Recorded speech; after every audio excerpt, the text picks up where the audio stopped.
Next question read कर लेते हैं। नेक्स्ट क्वेश्चन आपकी स्क्रीन के ऊपर ये रहा।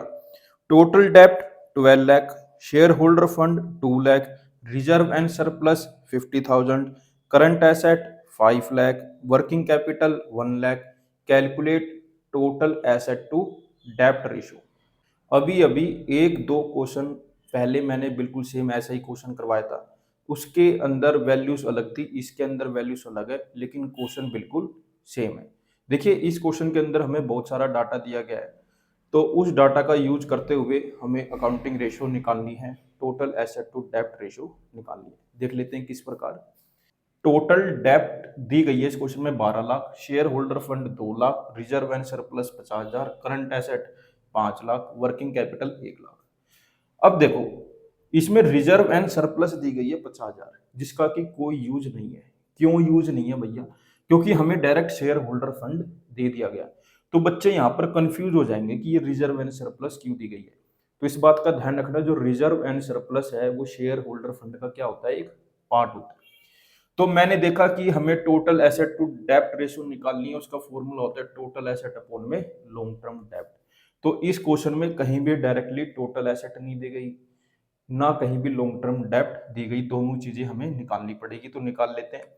टोटल एसेट बराबर होता है टोटल डेप्ट प्लस में शेयर होल्डर फंड। तो टोटल डेप्ट कितना है, 12 लाख पुट कर लिया। शेयर होल्डर फंड कितना है, 2 लाख पुट कर लिया। दोनों को ऐड करा तो मेरी टोटल एसेट आ गई 14 लाख, 14 लाख। अब मैंने देखा क्या कहीं पर यहाँ पर शॉर्ट टर्म डेब्ट है, मतलब करंट लायबिलिटी है, हमने देखा नहीं है। अगर यहाँ पर करंट लायबिलिटी गिवन होती तो मैं टोटल डेब्ट में से माइनस कर देता, मेरी लॉन्ग टर्म डेब्ट आ जाती। लेकिन इसमें करंट लायबिलिटी नहीं दी गई, तो मैं निकालूंगा वर्किंग कैपिटल बराबर होती है current asset minus current liability. तो वर्किंग कैपिटल हमें दी गई है यहाँ पर 1 लाख, मैंने पुट कर ली। करंट एसेट भी हमें दी गई है 5 लाख, मैंने पुट कर ली। करंट लायबिलिटी मैं यहाँ पर फाइंड करूंगा। करंट लायबिलिटी यहाँ पर माइनस की है, मैं इसको इक्वल टू के उधर ले गया तो ये प्लस की होगी।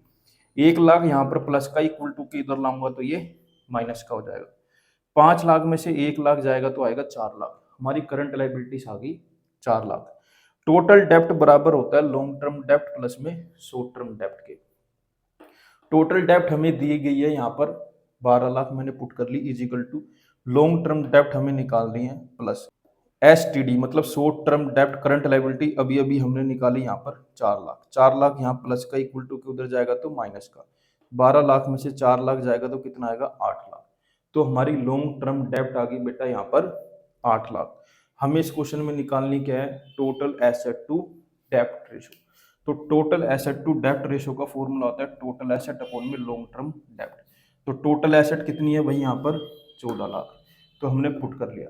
लॉन्ग टर्म डेप्ट कितनी है बेटा यहाँ पर 8 लाख, तो मैंने यहाँ पर पुट कर लिया। तो मैंने यहाँ पर क्या करा, 5 जीरो से 5 जीरो को कैंसिल कर दिया। ये आ गया 14 अपॉन में 8। इसको मैंने 2 के टेबल में काट दिया। 2 4 जा 8, 2 7 जा 14, ये आ गया 7/4। जब मैंने 7/4 को सोल्व करा तो मेरा आ गया 1.75। तो मेरी टोटल एसेट टू डेप्ट रेशो आ गई बेटा 1.75:1। मुझे उम्मीद है आपको ये क्वेश्चन जरूर समझ आया होगा। अगर समझ आ गया तो इसका स्क्रीनशॉट ले लो और मेरे साथ ऐसे ही जुड़े रहो। मैं आगे भी आपके लिए ऐसे ही अच्छी अच्छी वीडियो बनाता रहूंगा। Thank you for watching.